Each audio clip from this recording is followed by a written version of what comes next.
نحمده ونصلي ونسلم على رسوله الكريم أما بعد.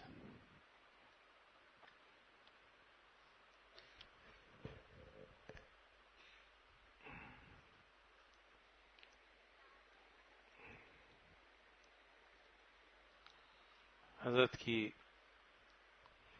واعظ میں جو آپ نے پڑھا یا سنا، دل میرا ہو جائے ایک میدان ہو، یہ میدان ہو کیا ہے؟ اصل میں اللہ تعالی کی یاد کے سوا اور کچھ دل میں نہ ہو. جب یہ کیفیت دل کی ہو جاتی ہے، اب تو آجا، اب تو خلوت ہو گئی، ہر تمنا دل سے رخصت ہو گئی. جب دل میں یہ کیفیت پیدا ہو جائے تو تب میدان ہو کہلاتا ہے. اردو میں ہمارے ہاں کہا جاتا ہے کہ بھئی ہو کا عالم، جہاں سناٹا ہو، جہاں کوئی نظر نہ آتا ہو، کہتے ہیں کہ یہ ہو کا عالم تھا. ہو کا عالم کا کیا مطلب ہے؟ یہی مطلب ہے کہ وہاں کوئی فرد ہی نہیں تھا، کوئی جان نہ پہچان نہ سناٹا کا ماحول تھا. تو دل میرا ہو جائے ایک میدان ہو، ایسا میدان بن جائے کہ جس میں کوئی اور نہ ہو اللہ کے سوا. یہ ہے وہ مفہوم جو عام طور پر ہم جب اس شعر کو پڑھتے ہیں تو بہت سے لوگوں کے دل میں آتا ہے کہ میدان ہو کیا چیز ہے بھائی. اصل مقصد اس کا یہی ہے کہ اللہ رب العزت کے سوا دل میں اور کچھ نہ ہو. اور بزرگان دین نے اس کو اسی سے تعبیر کیا کہ اب تو آجا، اب تو خلوت ہو گئی، ہر تمنا دل سے رخصت ہو گئی. یعنی اب اللہ کے سوا کوئی اور بات دل میں آتی نہیں. اللہ کی محبت، اللہ تعالیٰ کے حکم کی اتباع کا ذہن میں آنا، استحضار، اس کے سوا اور کچھ نہیں. جب یہ کیفیت انسان کے دل میں آ جاتی ہے تو گویا اس کا دل اب میدان ہو بن گیا، غیر اللہ سے وہ پاک ہو گیا، صاف ہو گیا. اور اسی لیے اس کو یہ کہتے ہیں کہ دل میرا ہو جائے ایک میدان ہو، تو ہی تو ہو، تو ہی تو ہو، تو ہی تو، یہ تیرے سوا اور کوئی نہ ہو. تو گویا اس پہلے مصرے کی تشریح دوسرے مصرے میں ہے کہ میدان ہو جائے، اور وہ کیا ہے کہ تو ہی تو ہو، تو ہی تو ہو، تو ہی تو، کہ تیرے سوا کوئی نہ ہو. اب لازم بات ہے کہ یہ دل کی اس کیفیت، دل کو اس کیفیت تک لانا اور دل میں اس کیفیت کو پیدا کرنا ہمارے اختیار میں نہیں.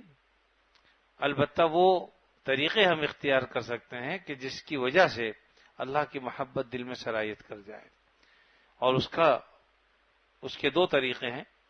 ایک تو اللہ کے جو نیک بندے ہیں ان کی صحبت، اور اللہ کا ذکر کثرت سے کرنا.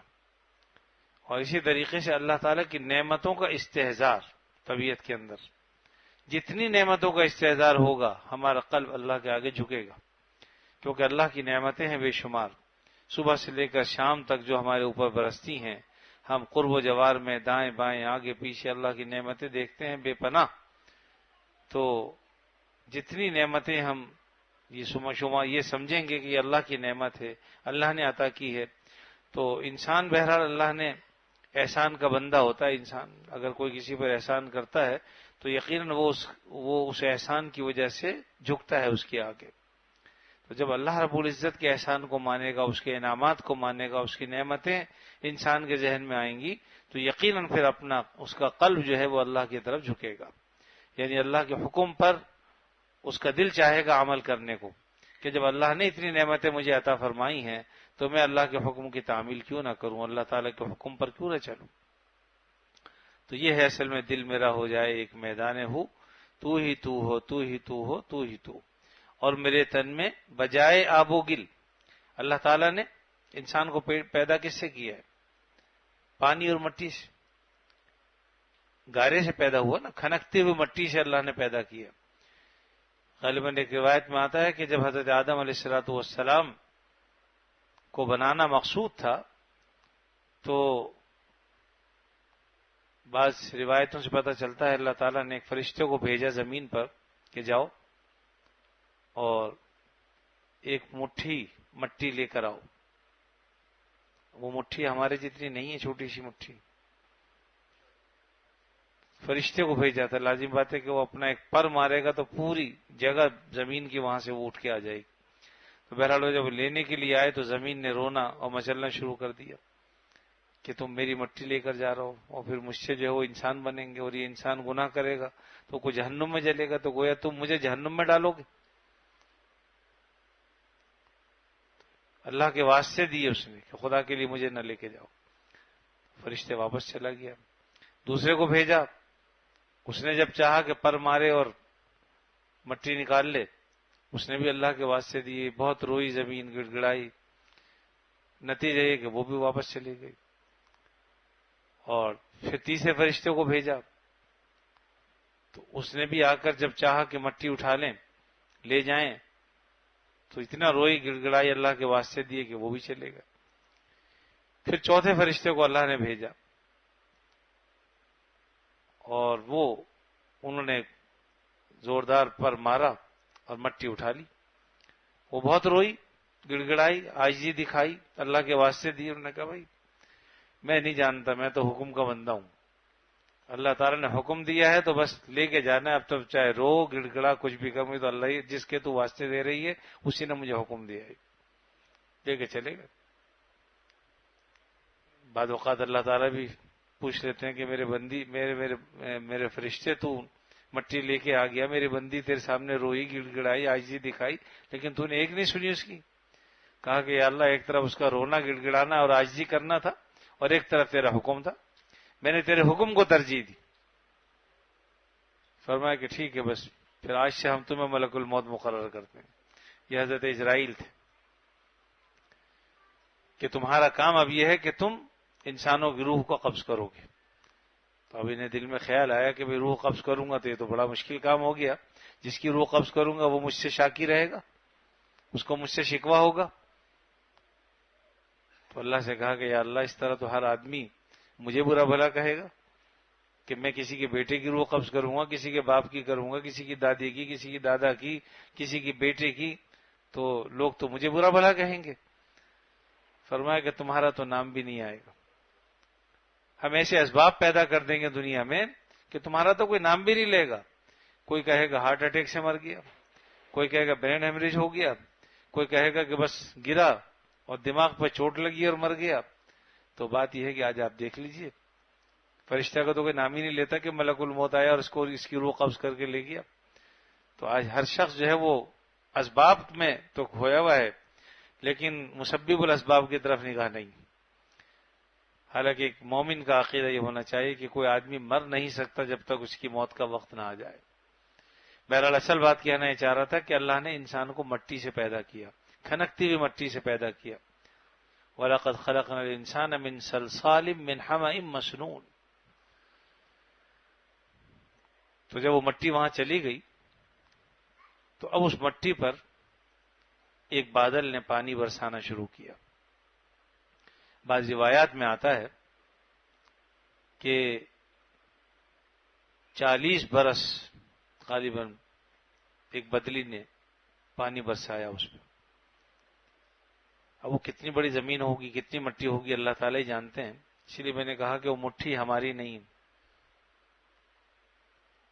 اور پھر اس کے بعد تقریباً اس سے یعنی یہ جو بدلی تھی 40 برس جو برسی، غالباً سفید رنگ کی بدلی تھی، اور پھر ایک سیاہ بادل اس پر برسا جو غالباً بہت لمبے عرصے برسا، یعنی 60 برس یا اس سے زیادہ۔ تو جو اس بات کی علامت تھی کہ وہ انسان کو خوشیاں کم اور غم زیادہ ملیں گے۔ تو بہرحال یہ گارا جب تیار ہو گیا تو اس سے اللہ رب العزت نے انسان کو بنایا، آدم علیہ السلام کو بنایا، اس سے ایک پتلہ خاکی وجود میں آیا۔ پھر اللہ رب العزت نے اس میں اپنی روح پھونکی، وَيَسْأَلُونَكَ عَنِ الرُّوحِ قُلِ الرُّوحُ مِنْ أَمْرِ رَبِّي۔ روح جو ہے یہ امر رب ہے۔ بس روح کس چیز کا نام ہے؟ وہ پکڑائی میں نہیں آتی، دکھائی نہیں دیتی، لیکن روح اور جسم دونوں کا ساتھ۔ یہ روح جب جسم میں آتی ہے تو جسم زندہ ہوتا ہے، اور اگر نکل جائے تو جسم مردہ ہو جاتا ہے۔ جو انسان آپ سے ابھی بات کر رہا تھا، آپ کے ساتھ بول رہا تھا، ہنس رہا تھا، اور روح نکل گئی، بے جان ہو گیا، حالانکہ اس کی آنکھیں بھی موجود ہیں، ناک بھی موجود ہے، دل بھی موجود ہے، سب کچھ تو موجود ہے. کون سی چیز ایسی جو نکل جانے سے وہ بے جان ہو گیا؟ تو وہ روح ہی ہوتی ہے. جو روح اللہ کے حکم سے داخل ہوئی وہی روح اللہ کے حکم سے نکل گئی، اور جب نکل گئی تو اب وہ لاش بن گئی. تو بہرحال اللہ رب العزت نے انسان کو مٹی سے پیدا کیا، تو اس لیے کہا کہ دل میرا ہو جائے ایک میدان ہو، تو ہی تو ہو، تو ہی تو ہو، تو ہی تو، اور میرے تن میں بجائے آب و گل. انسان کو اللہ نے مٹی اور پانی سے بنایا. تو آب گل کا مطلب یہ ہے کہ پانی اور مٹی کی بجائے میرے دل میں کیا ہو؟ درد دل ہو، درد دل ہو، درد دل. یہ دل میں درد ہو، اور وہ کس کا درد ہو؟ اللہ کی محبت کا. آب و گل نہ ہو بلکہ درد دل ہو.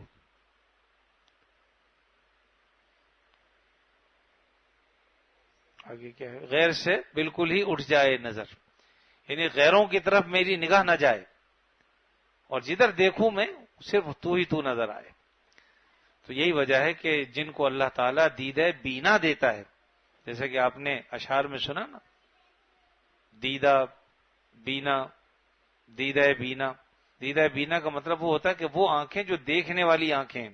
آنکھیں تو سب کے پاس ہوتی ہیں لیکن دیکھنے والی آنکھیں سب کے پاس نہیں ہوتی، جو حقیقت بھی نگاہیں ہوتی ہیں.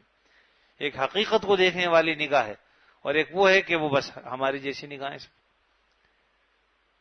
تو اللہ رب العزت جس کو دیدہ بینا عطا فرماتا ہے اس کو حقیقت نظر آتی ہے. بعض بزرگان دین یہ فرماتے ہیں کہ بعض اوقات ہم جب بازار میں جاتے ہیں تو جس کو ہم دیکھتے ہیں، کوئی ہمیں سور نظر آتا ہے، کوئی خنزیر نظر آتا ہے، کوئی کتا نظر آتا ہے، کوئی بلی نظر آتی ہے. انسان تو بہت کم، یعنی بظاہر شکلوں میں انسان ہیں، لیکن جن کو اللہ نے حقیقت میں دیدہ بینا عطا فرمایا ہے، ایسی آنکھیں عطا فرمائی ہیں جن کو جو حقیقت تک رسائی کرتی ہیں، ان آنکھوں سے جب وہ دیکھتے ہیں تو انسان نظر نہیں آتے. ان کے عمل ایسے ہیں کہ ان عملوں کی وجہ سے اللہ تعالیٰ معاف کرے، کوئی خنزیر کی شکل میں نظر آتا ہے، کوئی سور کی شکل میں نظر آتا ہے، کوئی بلی کی نظر میں، کوئی کتے کی شکل میں. تو اللہ تعالیٰ محفوظ فرمائے، اور ہم سب کو اللہ تعالیٰ دل بینا اور دیدہ بینا عطا فرمائے. دل میں بھی اللہ تعالیٰ ہمیں ایسا ادراک عطا فرمائے کہ جو حق کا ادراک کرنے والا ہو، اور اسی طریقے سے ہماری آنکھوں کو بھی اللہ تعالیٰ ایسی بینائی عطا فرمائے جو حقیقت بھی آنکھیں ہوں، حقیقت کو دیکھنے والی ہوں. حضرت نے اسی لیے فرمایا کہ جو اللہ والے ہوتے ہیں وہ بے وقوف نہیں ہوتے، کیونکہ وہ پسند کرتے ہیں جو ہمیشہ ہمیشہ کے لیے ہو. دنیا کے لوگ پسند کرتے ہیں چند عارضی چیزوں کو، اور ایسی چیزوں کو کہ جو کچھ عرصے کے لیے تو ہیں لیکن اس کے بعد ختم. اسی لیے ہمارے حضرت فرمایا کرتے تھے کہ تم کس پہ مرتے ہو؟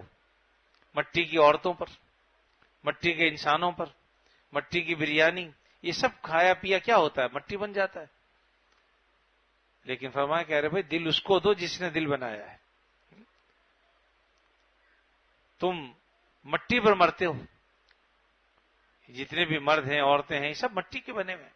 اللہ تعالیٰ نے مٹی سے بنایا، اور جب قبر میں جائے گا مٹی بن جائے گا دوبارہ سے. تو اللہ تعالیٰ جس نے دل عطا فرمایا ہے، جس نے انسان کو بنایا ہے، آدمی کو چاہیے کہ اللہ کو اپنا دل دے، اللہ سے محبت کرے. جب اللہ سے محبت کرے گا تو اللہ تعالیٰ ہر وقت کام آنے والے. اللہ تعالیٰ دنیا میں بھی کام آئیں گے، انسان قبر میں چلا جائے گا تب بھی اللہ تعالیٰ کام آئیں گے، میدان حشر میں بھی اللہ کام آنے والے ہیں، ہر جگہ اللہ تعالیٰ ہی کام آئیں گے. تو آدمی اللہ سے کیوں نہ اپنا دل لگائے؟ تو بجائے اس کے کہ لیلاؤں پر ہم دل دیں، دل لٹائیں، اپنے مولا پر اپنا دل کیوں نہ لٹائیں؟ تو یقیناً جب ہم اللہ تعالیٰ کو اپنی محبت کا مرکز بنا لیں گے تو اللہ رب العزت بھی ہم پر نگاہ محبت ڈالیں گے، جس کے نتیجے میں ساری دنیا ہم سے محبت کرے گی. ایک حدیث میں آتا ہے نا کہ اللہ تعالیٰ جب حکم دیتے ہیں کہ فلاں شخص کو اپنا محبوب بناتے ہیں ہم، تو پھر آسمانوں پر بھی ندا ہوتی ہے، تو ایک آسمان والا دوسرے آسمان پر، دوسرے والا تیسرے پر، یہاں تک کہ آسمان والے فرشتوں پر ندا ہو جاتی ہے، اور وہ پھر زمین پر ندا دیتے ہیں، پھر زمین کے فرشتے سمندر کی مخلوق کو بتا دیتے ہیں، تو گویا بحر و بر اور سب جگہ جو ہے وہ اللہ تعالیٰ اس کی محبت ڈال دیتے ہیں. ہر آدمی جہاں وہ جاتا ہے محبت کا معاملہ ہوتا ہے. بعض لوگوں کو آپ نے دیکھا وہ کہتے ہیں جی ہم سے تو جہاں گئے ہمیں تو خوب محبت ملی. تو خاص لوگ ہوتے ہیں اللہ تعالیٰ کی محبت جو اپنا مرکز بنا لے، پھر اللہ تعالیٰ بھی اس کو محبوبیت عطا فرما دیتے ہیں. ابھی کل ہی میں حضرت امام شافعی رحمۃ اللہ علیہ کے واقعات پڑھ رہا تھا رات کو. تو مکی تھے رہنے والے، مکے کے رہنے والے قریشی قبیلے کے تھے، اور ان میں جو صفات ہوتی اللہ نے عطا فرمائی قریشیوں میں، وہ ان میں پوری صفات تھیں، اور لوگ بھی خوب جانتے سمجھتے تھے اللہ نے کیا حافظ عطا فرمائے تھے، کیا تقوی تھا، کیا طہارت تھی، ہم سوچ بھی نہیں سکتے. اپنے گھر سے جب نکلے تو کچھ بھی پاس نہیں تھا. کوئی شخص امام مالک کے بارے میں گفتگو کر رہا تھا تو پوچھ لیا کیا تم امام مالک کو جانتے ہو؟ کہا جانتے کیوں نہیں، کیا تم ان سے ملنا چاہتے ہو؟ کہا کیوں نہیں، میری تو آرزو ہے. کہا کہ بس ہمارے ساتھ چلو. تو اللہ تعالیٰ نے ایسا انتظام کر دیا کہ کچھ بھی پاس نہیں تھا، اور مدینہ منورہ کے لیے روانہ ہو گئے. 8 دن میں مدینے پہنچے اونٹ پر، اور 8 دن میں 16 قرآن مجید ختم کیے وہاں تک. مطلب اس سے اب اندازہ لگا لیجیے اس وقت عمر ان کی 16 سال بمشکل ہوگی، لیکن ایک قرآن دن میں پڑھتے تھے، ایک رات میں پڑھتے تھے. خود امام شافعی رحمۃ اللہ علیہ کے زمانے میں. ویسے بھی ان کے بارے میں تو آتا ہی ہے رمضان المبارک میں 60 قرآن ختم کرتے تھے، بلکہ 61. ایک تراویح میں ختم ہوتا تھا، اور ایک دن میں ایک رات میں. یہ حضرات کب سوتے تھے کب آرام کرتے تھے اللہ ہی جانتے ہیں، اور کس طرح آرام کرتے تھے، لیکن یہ کہ رات دن انہوں نے اپنے آپ کو پورے طور پر کھپا رکھا تھا. تو دن رات قرآن، یعنی 61 قرآن مجید رمضان المبارک میں امام شافعی رحمۃ اللہ علیہ کی یہ مستند روایات سے ثابت ہے. جب وہاں مدینہ منورہ پہنچے تو جا کے اچھا کپڑے کیا تھے، چیتڑے تھے. نہیں، زمانہ ایسا تھا کہ غربت کا زمانہ. خود امام مالک رحمۃ اللہ علیہ بھی بہت غریب تھے، لیکن امام شافعی رحمۃ اللہ علیہ ان سے بھی زیادہ غریب تھے. جب وہاں پہنچے مجلس میں دیکھا کہ بہت سارے لوگ بیٹھے ہوئے ہیں، اور امام مالک رحمۃ اللہ علیہ درس دے رہے ہیں حدیث کا، تو یہ بھی جا کے ایک جگہ بیٹھ گئے. اور امام صاحب نے حدیث بیان کرتے تھے، سند بیان کرتے تھے. امام مالک رحمۃ اللہ علیہ ایک تن کا زمین سے اٹھایا، اس کو تھوک لگایا اور اپنے ہاتھ پر لکھا. تو امام مالک بھی دیکھ رہے تھے کہ یہ شخص کیا کر رہا ہے. بعض باتیں جب انہوں نے دیکھی تو سمجھ گئے کہ یہ قریشی ہے، مکے کا رہنے والا ہے. چنانچہ سب لوگ جب اٹھ گئے تو یہ بیٹھے رہے. جب بیٹھے رہے تو بلایا، قریب آیا، میرے قریب آؤ. پوچھا کہ کہاں کے رہنے والے ہو، مکے کے رہنے والے ہو؟ کہا کہ ہاں. کہا قریشی ہو؟ کہ ہاں. چند باتوں کا سوال ہاں میں. کہا کہ سب کچھ ٹھیک ہے، لیکن ایک بدتمیزی بہت تم نے کی. کہا کہ حضرت وہ میں نے کیا بدتمیزی کی ہے؟ کہا کہ سب لوگ تو لکھ رہے تھے بیٹھے ہوئے، اور تم تنکے سے تھوک لگا کے ہاتھوں پر لکھ رہے تھے اور کھیل رہے تھے بیٹھے. کہا کہ حضرت میرے پاس نہ کاغذ ہے نہ قلم، میں کیا کروں؟ میں تو حدیث لکھ رہا تھا جو آپ بیان فرما رہے تھے، وہ اپنے ہاتھ پہ لکھ رہا تھا. تو الحمدللہ مجھے ساری حدیثیں یاد ہو گئی جو آپ نے لکھوائی ہیں. تو یقین نہیں آیا. کہا کہ اچھا ساری تو چھوڑو، تم ایک حدیث سنا دو. اب انہوں نے ایک جو سنانی شروع کی تو ساری کی ساری سنا دی، اور ہر طرح سے سند کے اعتبار سے جس طریقے سے انہوں نے بیان فرمائی وہ ساری کی ساری حدیثیں امام شافعی رحمۃ اللہ علیہ نے سنا دی. تو بڑھ کے سینے سے لگا لیا، اور اپنے جو خادم تھا اس کو کہا کہ اپنے آقا کو ساتھ لے کے چلو. اور پھر ان کے لیے سواری منگائی، ان کو بٹھایا، گھر لے گئے. یعنی اس طرح سے ان لوگوں نے. اور پھر امام شافعی رحمۃ اللہ علیہ، امام مالک رحمۃ اللہ علیہ کے پاس ایک عرصہ گزارا، قریباً 3 سال وہاں گزارے. اور 3 سالوں میں یعنی مکمل علوم دین حاصل کیا ان سے. امام مالک رحمۃ اللہ علیہ کی موطا ہے، موطا امام مالک رحمۃ اللہ علیہ، وہ ساری کی ساری حفظ تھی حضرت کو، ساری کی ساری حفظ. جس طرح قرآن حفظ ہوتا ہے، موطا امام مالک ان کو حفظ تھی. اور پھر وہاں سے مطلب چونکہ نکلے علم سیکھنے کے لیے تھے، کسی نے بتایا کہ اس وقت علم کا مرکز عراق ہے تو عراق چل پڑے، کسی نے کہا تو امام مالک رحمۃ اللہ علیہ نے ان کا انتظام کیا، اور انتظام بھی اس طریقے سے کیا کہ صبح ان کو پہنچانے کے لیے گئے اور پوچھا کہ کوئی سواری ہے، اونٹ ہے کوئی جانے والا؟ تو امام شافعی نے کہا کہ حضرت آپ کے پاس تو خود پیسے نہیں ہیں، میرے پاس بھی ایک پائی پیسہ نہیں ہے، آپ سواری کا انتظام کر رہے ہیں؟ فرمایا کہ اللہ نے انتظام کر دیا۔ اور پھر فرمایا کہ رات کو ایک صاحب آئے تھے جو 100 درہم دے گئے، تو 50 درہم میں نے اپنے گھر پہ دے دیے ہیں خرچے کے لیے، اور 50 درہم تمہارے لیے لے آیا ہوں۔ تو 4 درہم کا اونٹ کیا سواری، اور باقی ان کو دیے کہ لو اس کو خرچ کر لینا۔ اس طریقے سے وہ عراق پہنچ گئے، اور وہاں پر بھی پہنچ کر عجیب و غریب حالات کا پھر سامنا ہوا۔ امام محمد رحمۃ اللہ علیہ تھے وہاں پر، امام ابو یوسف رحمۃ اللہ علیہ تھے۔ تو ابتدا میں تو احساس نہیں ہوا انہیں کو کہ کیسا شخص ہے اور کیا ہے، لیکن بعد میں جب ان کو بھی احساس ہوا کہ بہت یعنی علم کی طلب میں آئے ہیں، تو انہوں نے بھی اپنے خادم سے کہا کہ بھی تم اپنے آقا کو گھر لے چلو، اور اسی طریقے سے عزت کے ساتھ گھر لے گئے۔ اور غالباً امام محمد رحمۃ اللہ علیہ چونکہ امام ابو حنیفہ رحمۃ اللہ علیہ کے شاگرد تھے، تو رات کو ایک کتاب پڑھنے کو دی، غالباً مبسوط امام محمد کی ایک کتاب ہے، وہ دی پڑھنے کے لیے۔ ان حضرات کا ایسا حافظہ تھا کہ پوری رات میں وہ کتاب حفظ کر لی، ساری رات کتاب پڑھی، مطالعہ کیا، اور ایک رات ہی میں وہ کتاب ساری کی ساری حفظ ہو گئی۔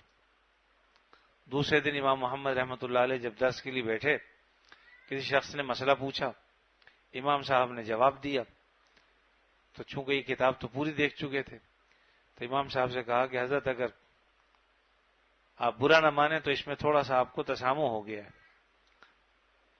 اصل مسئلہ یہ ہے، اور فلاں کتاب میں امام ابو حنیفہ رحمۃ اللہ علیہ کا یہ مسئلہ لکھا ہوا ہے، فلاں حدیث سے پہلے اور فلاں حدیث کے بعد، یعنی اس طرح سے انہوں نے اس کو پورا بیان کیا۔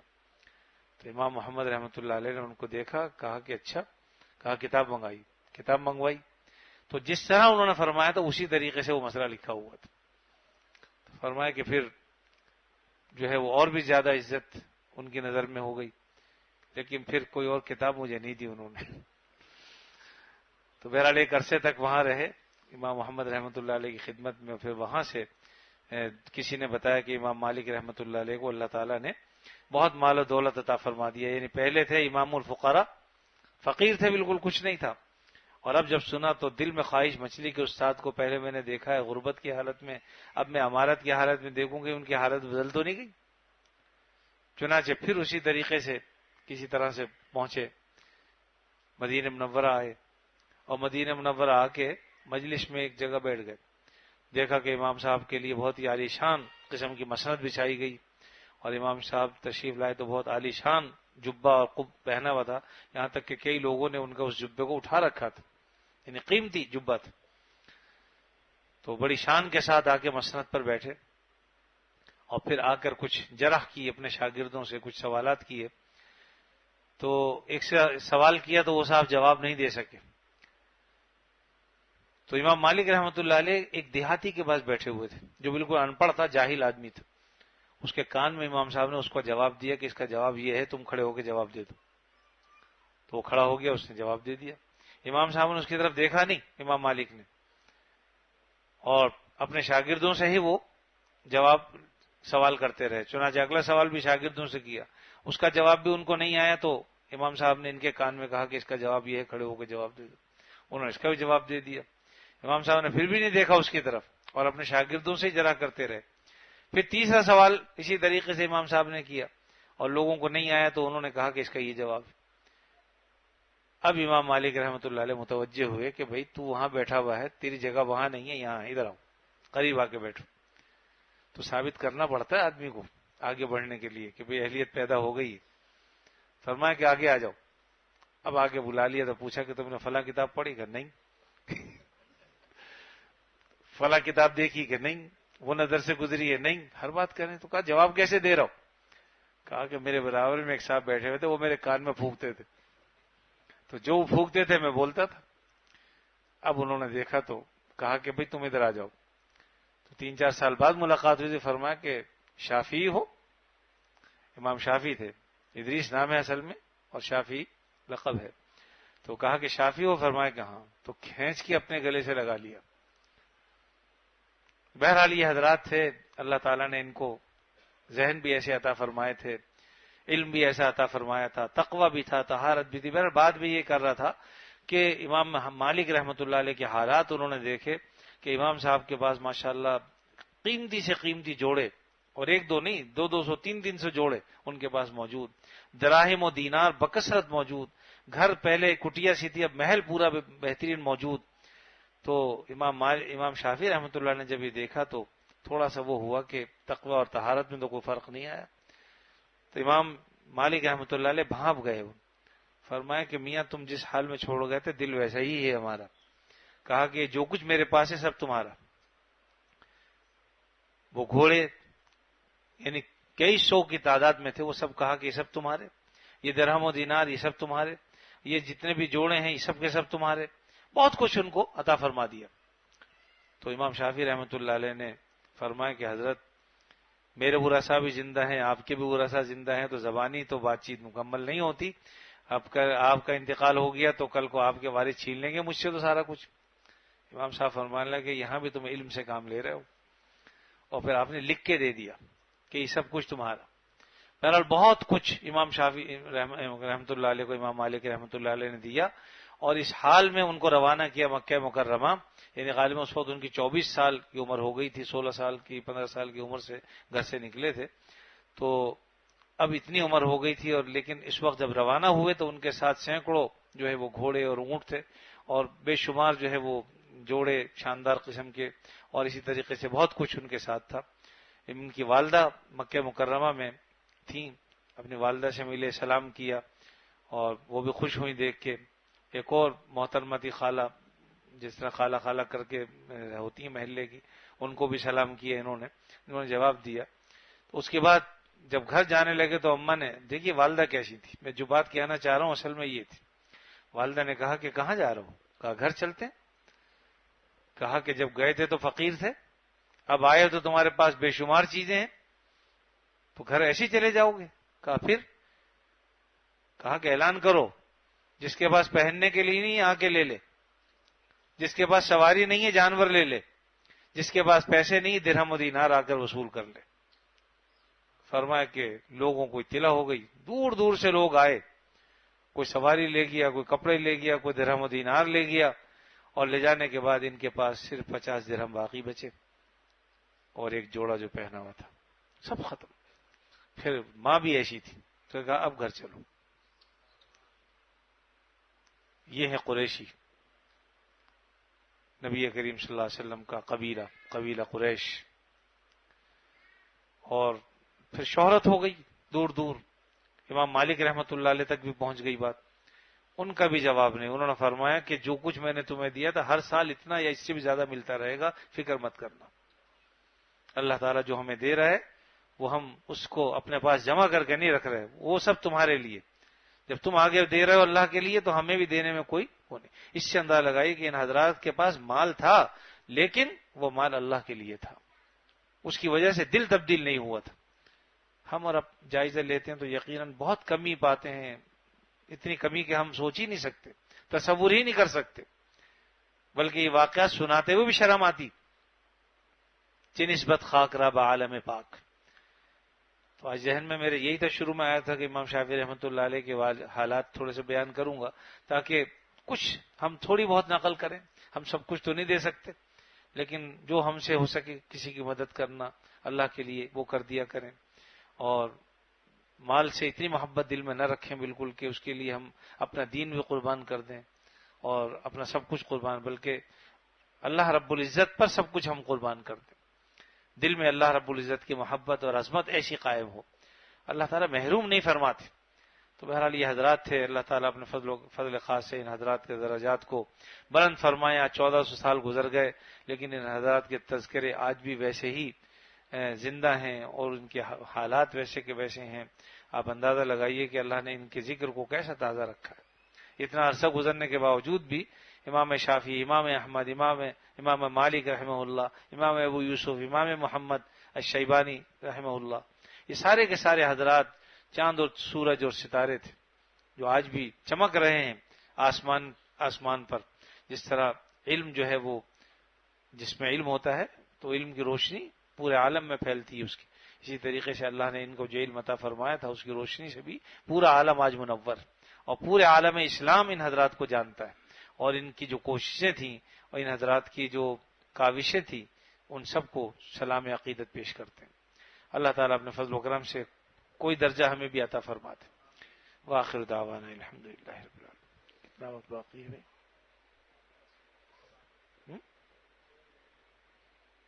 لا الہ الا اللہ محمد رسول اللہ. الحمد للہ رب العالمین والعاقبۃ للمتقین والصلاة والسلام علی رسولہ الکریم سیدنا مولانا محمد وعلی آلہ واصحابہ اجمعین. اے اللہ اپنے فضل خاص سے ہمارے گناہوں کو معاف فرما، ہمیں عافیت نصیب فرما، ہر شر سے فتنے سے اللہ ہماری حفاظت فرما. موجودہ زمانے کی ہر قسم کے فتنوں سے یا اللہ ہم آپ کی حفاظت چاہتے ہیں، آپ کی پناہ چاہتے ہیں. اپنے فضل و کرم سے ہمیں اپنی خاص حفاظت اور پناہ میں لے لیجئے.